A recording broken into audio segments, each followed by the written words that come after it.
Basebo ne banyabo mbalamusizaako mwena. Ninawo updates enjagala okubawa ezikwatagana ku omukulu Lumbuye Fred. Kitegerekeseeko nti Honorable Zaake atutegeezezza nti mulina okuva ku mikutu gimutimbagano gyonna gye mbadde muwuliriza ejaba dictate ejaba mafia okuli NTV ne Minister wa Uganda byayogedde nti tebiriiyo bya kiyaaye. Omukutu kitegeddeko nti ngenda basomera ekiwandiiko kigamba disregard all the orchestrated narrative that Comrade Lumbuye is penning deportation. Ngenda kukibavuunulira ekiwandiiko kino. And all that is packaged to suit their extradition narrative. However, the reality on the ground is that joint efforts between our diaspora comrades and international human rights lawyers are underway to block the extradition treaty that the dictator and his compliances are advocating for.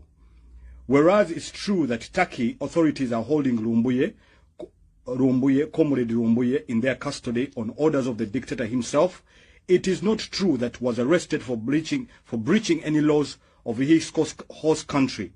This is a rather ngina kyogera mu Luzungu then male nkiddemu mu Luganda abatasobola kutegeera Luganda kubanga mawulire mangi nyoge muwulidde nga gayitidde ku NBS gayitidde ku Twitter ezimu abantu kino kye baagala kibeerewo naye ngina bavuunulira ngina kiddamu.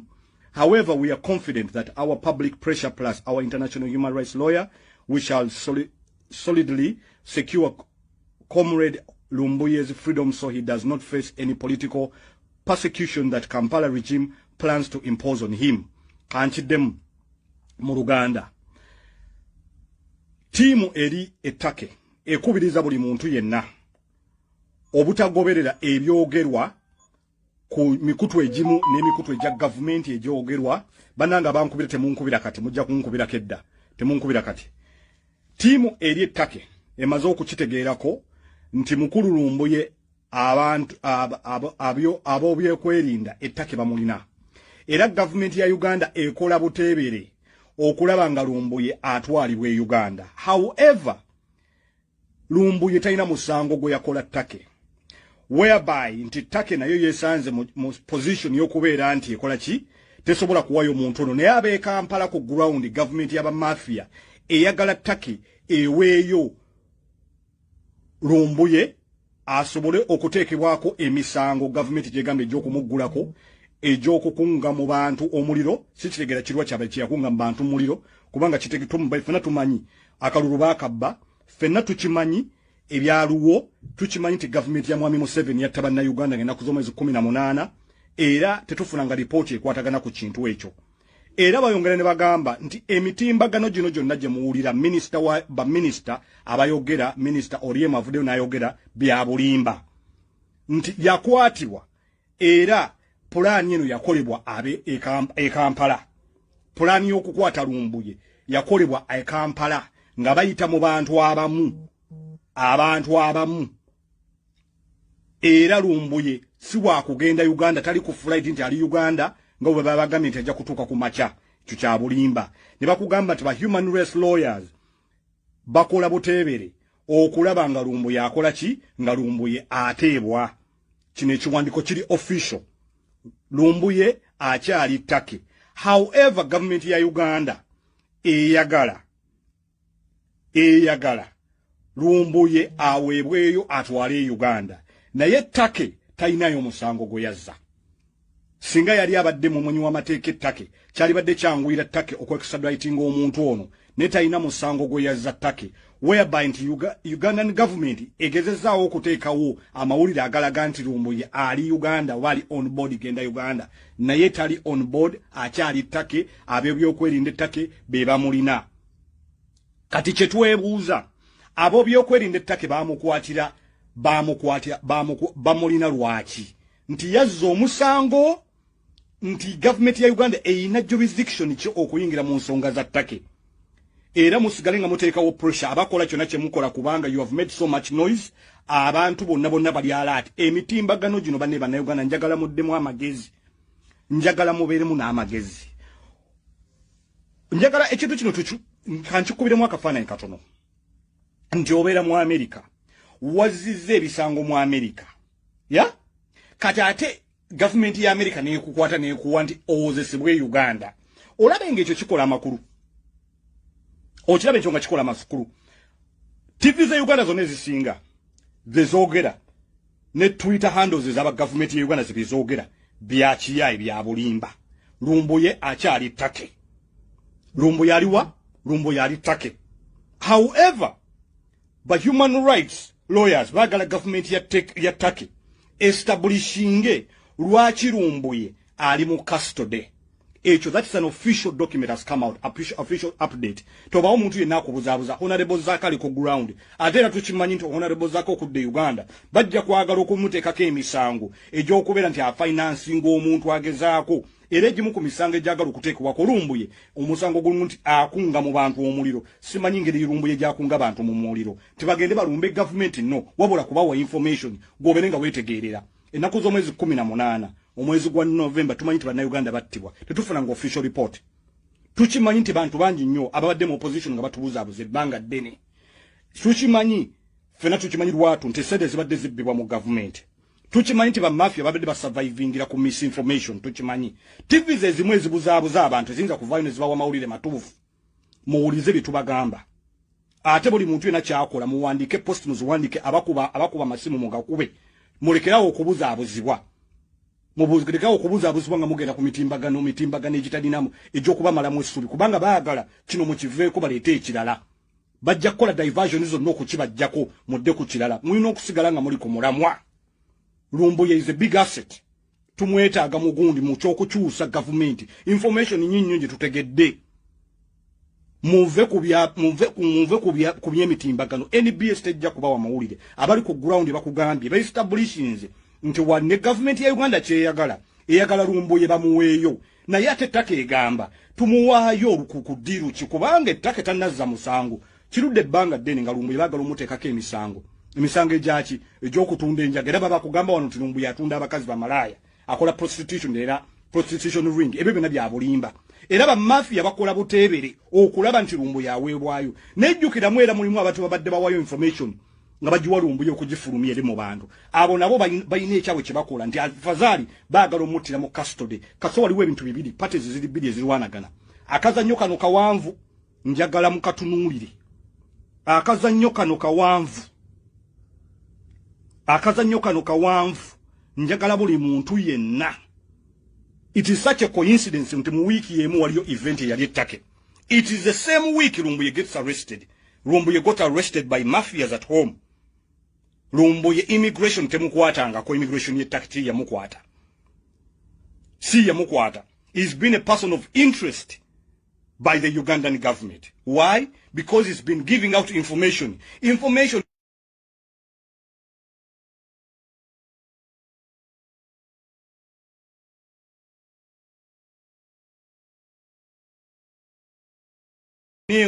nga dictator badde tayagala information yefulume. That is why it's a coincidence in the same week by forming a blogger association lwaki kubanga government yazuula nti ba blogger abantu boogera ku mutimbagano bakola kyamaanyi nnyo okulaba nti bakola kyamaanyi nnyo okukuba government n'okuwa abantu information kubanga lwitwalindanga UBS okuvaayo okubuulira abantu lwitwalindanga NBS okujja okutubuulira naye gap eyo yonna baki ba blogger baavaayo ne bafiringa vacuum eyo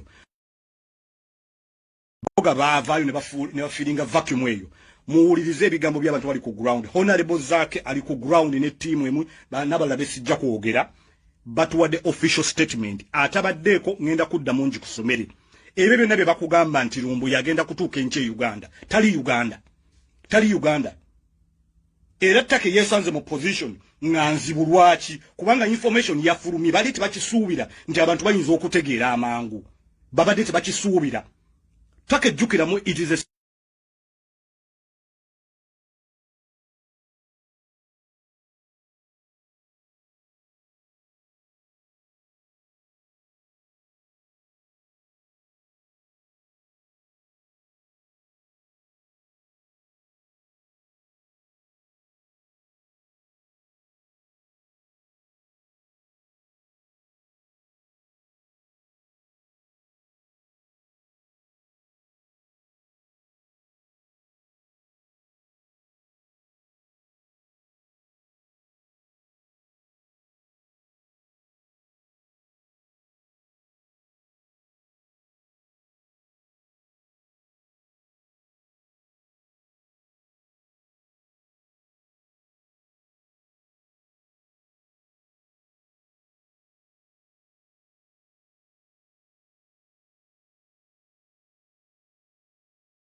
signatory kati njala bajumizemu abantu abamu abali kuno waliwo incidents yayiwe Zaake waliwo mwami mamitaka shogi yali munna mawulire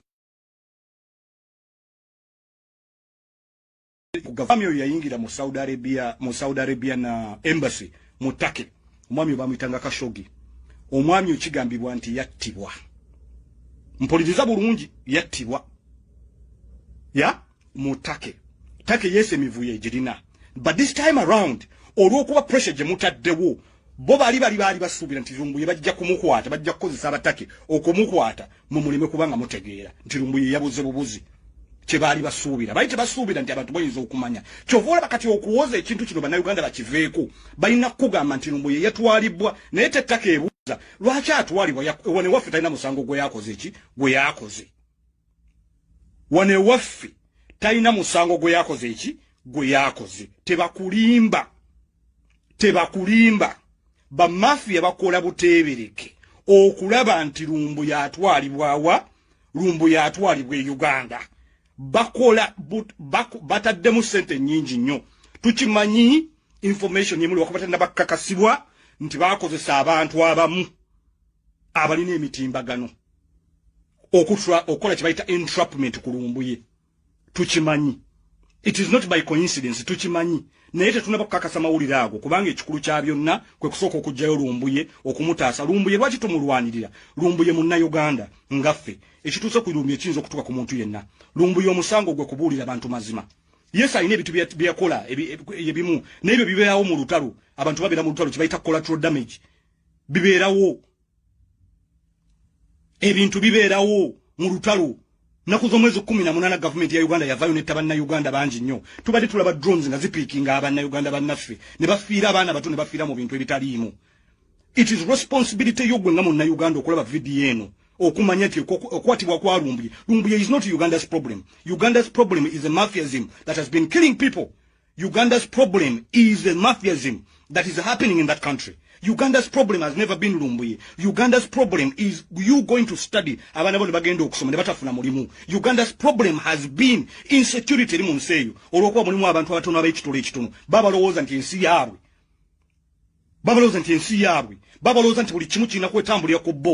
Ntine minister munsi yokuwa abantu update ntunayamba butaba business people minister omulaba nti lwaki balina interest ya amanyi nnyo ku Lumbuye lwaki minister avayo natuwa update abantu batuwa update ngeri gye bagenda kuyimusa byanfuna abantu business zabwe zifudde lwaki tufuna update ku Lumbuye why is Lumbuye a person of interest nga waliwo pressing issues endala eziriwo abantu abana beetaaga okudda mu masomero minister of education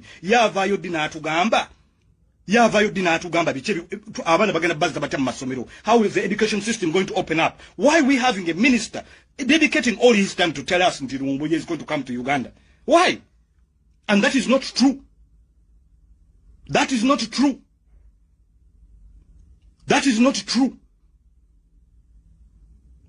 true ba mafia bakola kyonna kye bayina okukola okulaba nga Lumbuye ne Lumbuye si Lumbuye tugwe beetaaga babadde bamuwa information kubanga Lumbuye gyo Amazima gali nti government ajukubye exposing the government to the fullest singa ebintu bitwali tumanyi saawa ntwali tubimanyi emyaka 15 emabega Uganda yali badde luddawa ne tutegedde the level of decay it is through people like Lumbuye he has done a few some things I might probably not agree with, but it's not my place to tell. Never mafia bakola boli era boli muntu gola balwane nyunga yakala Lumbuye yadde oyo bali woko ku surviving ku government eriwo babadde batubuza abuze banga dene neba Lumbuye banji nnyo nafa abali bavaamu tuli n'ebintu ebituluma mu ggwanga lyaffe tetujja kusirika balumbuye banji nnyo Lumbuye ne bamukwata ne bamutwala omuntu omulala ajja kufiringa position ye luno lutalo general omu afa abalo lutalo genda mu maaso vita inaendelea luno lutalo general omu afa n'agweri olutalo telusirika ne mwami Museveni wali agenda okutwala obuyinza bakwano be banji nnyo baafa ne lutalo terwasirika vita inaendelea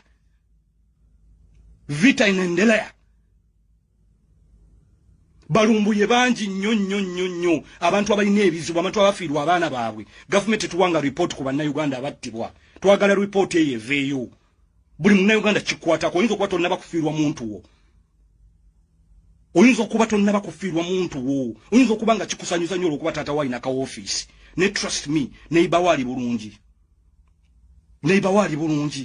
lwaki government erwana nnyo gwe kyebuuze ku bizibu Uganda byerina lwaki Lumbuye amawulire ga Uganda ge gali ku byaliko lwaki kubanga babadde bakugira information ne media houses zonna tujja zisaanikira zonna. We have the capacity. This is the people power.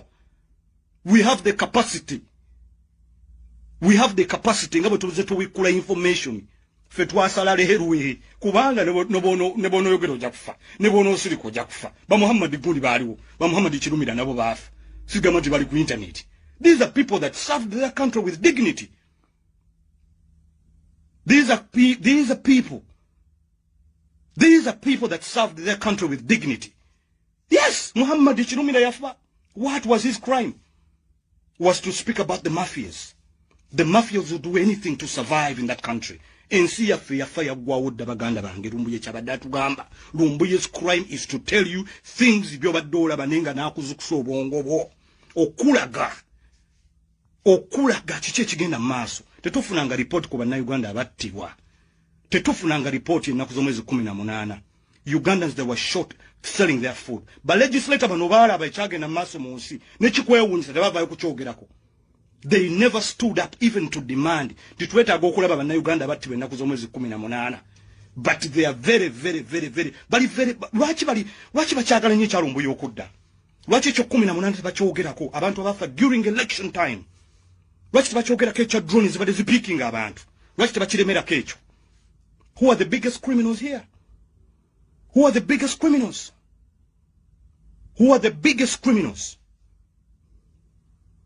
Kugambe people power tulina capacity tujja kusigala nga twogera kubanga mwagukumye tujja kusigala nga twogera tetujja kusirika kubanga bye twogera mazima bye biri mu nsi yaffe ensi yafa eggwanga lyafa abasajja lyabalema abayimbi bafunya abalunzi bente nti bayigiriza abayimbi okuyimba. Who can keep quiet watching that nonsense? Namwe abayimbi muli basiru gwe omuntu ayimba ina talent yo nti ate omulunzi wente akuyigiriza ko ne certificate muli basiru babbaluwa. Neze neewunya Uganda ensi yafa is such a big job. Omulunzi wente ajja akusomese gwe engeri gy'olina okuyimba mu ng'olina talent yo akusomese. Really? Ero gwanga tulaga luddawa abasomesa bali awo babanze emyaka 2 tebasomesa badokita bali awo tebabasasula nenti bakutta abayimbi ne babatwala babateeka ku koose y'okubayigiriza okuyimba nga bo bennyini balina talent. What a big joke.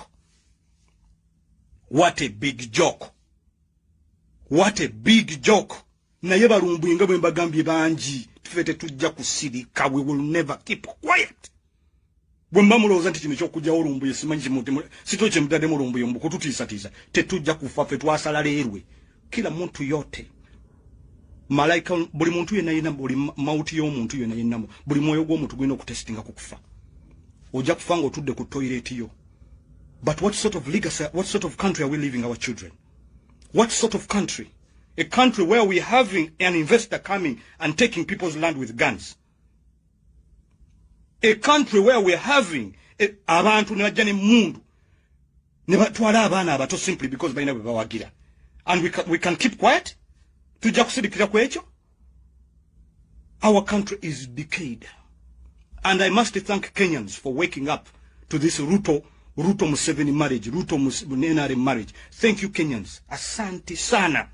Asanteni wa Kenya. You have woken up. This man has been peddling an East African dream.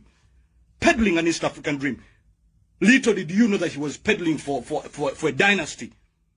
And you're waking up to this Rutozin. Thank you, Kenya. Asanteni. You guys woke up. You have woken up. Ruto shouldn't rule that country. Uhuru Kenyatta, thank you for waking up. This message is for Kenyans. Thank you for waking up to this NRM mafiaism. Thank you for waking up. This man, the only thing he survives. Nothing he wants good for Ugandans. There is nothing good that he wants for Ugandans. Goyinza okuba comfortable mukayumbako. But trust me, that country is decayed. The country is a big joke. The country has been robbed by people abantu abatona b'ekitole. Their survival depends on your ignorance. Their survival depends on divisions. Their survival depends on misinformation. Their survival depends on miseducation. Their survival depends on so many other things. On so many, they will do anything. They will put money, your own and money. And we're supposed to leave our fellow citizen to be abducted from a different country. You have been trying. Mubadde mugezaako okutega Lumbuye njaga ebbanga ddene nnyo. You had to find a way. Nete tujja kusirika. There is many Lumbuyes in the world. There is people who have woken up to this injustice. I'm not here about numbers. I have seen numbers. Numbers don't mean nothing. But it's the more information going out there. Because sooner or later, we are all, just as like we are born, we are going to die. Just like you were born, you are going to die. You're saying Lumbuye is inciting. I saw a legislator here. You came here on the internet. I am so ashamed that you say the man was inciting terrorism. You're using big words. But remember, one of your friends came here and called for the shooting of Ugandans. One Muzeyi came on the internet here. Waluoka Muzeyi kajja kuno. Kali kabera Sweden. Nekagamba tujja bakuba amasasi. Recently, this man, this idiot, made a video saying in his language, yeah.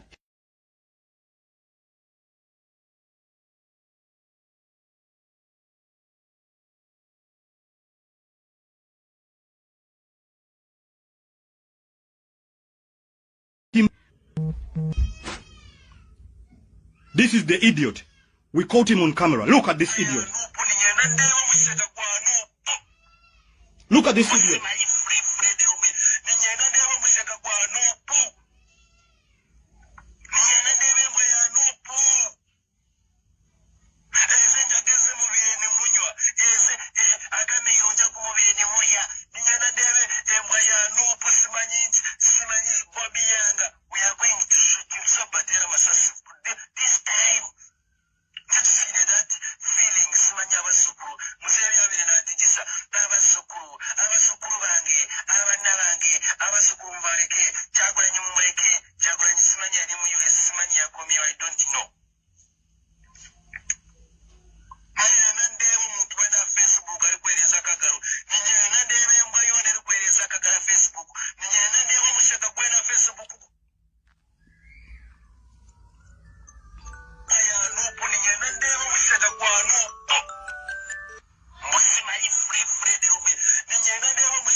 Listen, this man is making a video threatening to kill people who support another party.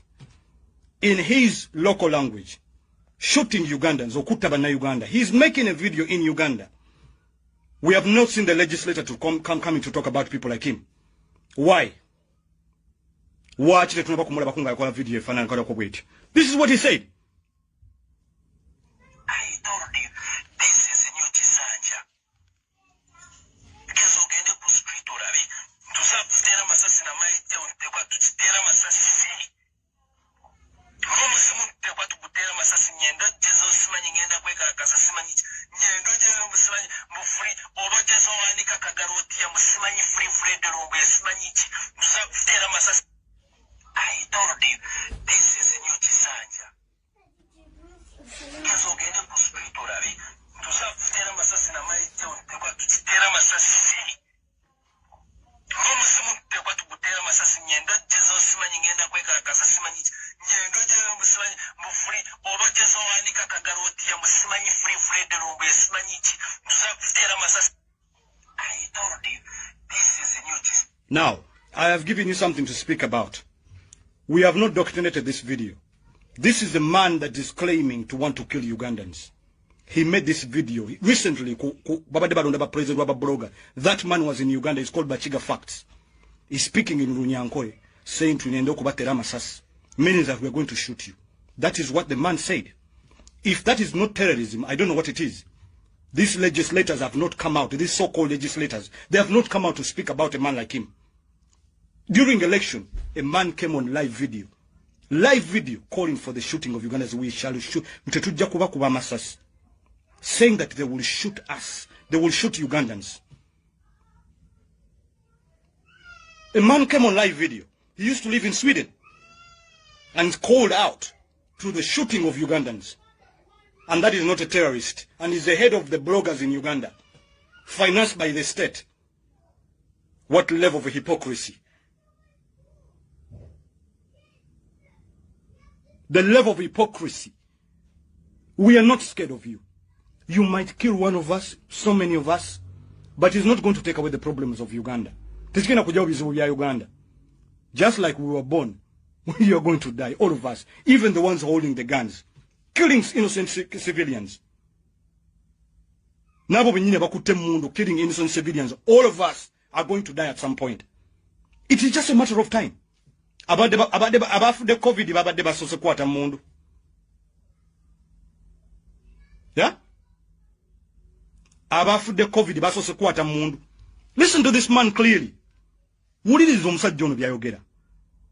He has to use Nyankore for some reason. I'm not saying by Nyankore our enemies. No. We are all Ugandans at the end of the day. But this man is holding, this man is using his native language. This is a new Tisanja.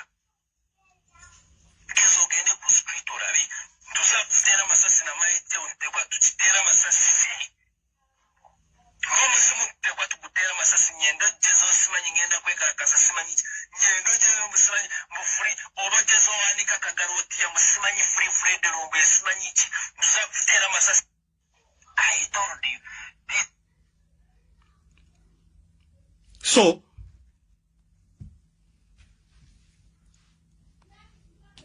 if we're calling out to people who are spreading hate, we need to call it to everyone.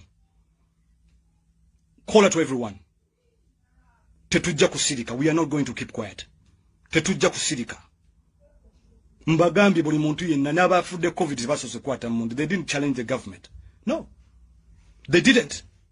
Abafudde COVID, people have died innocently of COVID. Tebasoze just like nga bwe twazaalibwa bwe tujja okufa. Even the ones abakutte mundu. You might kill so many Ugandans today, but you will never kill our spirit. You cannot arrest or kill an idea. Luno lubuto. Luno lubuto. Sooner or later lugenda kuzaalibwa. Luli muleba. Sooner or later. Sooner or later lugenda kuzaalibwa. So I want you to task this legislator, this member of parliament, and send him this video and tell him, we haven't seen you speaking about him. You were busy talking about tabling a law in parliament. You didn't speak about him. You didn't speak about what one of your friends who came out live on video saying that we are going to shoot you. Mothers are burying their children. And you come out and you say, I'm like, and now you're the head of the so-called Bloggers Maya Association. Really? Shabani Bantadiza. What did he die of? Yafach. Yeah. Sooner or later, finally, Lumbuye banji nyo. It is very funny to monument the Lumbuye. Baba Lumbuye banji nyo. You can't finish. But me, I dare you to come to the countries that we live in, and you try that nonsense. I dared you. You come and say you come and bring that nonsense. This, we don't manufacture this. This is exactly what is happening. And guess what? The people that are actually giving us this information, they are within the system. Now, the system. Abantu abatuwe ebintu bino okubyogera ku internet bali within you people. Mulya nabo mu state house ne batuwe empapula ezo. Be batuwa Python berry.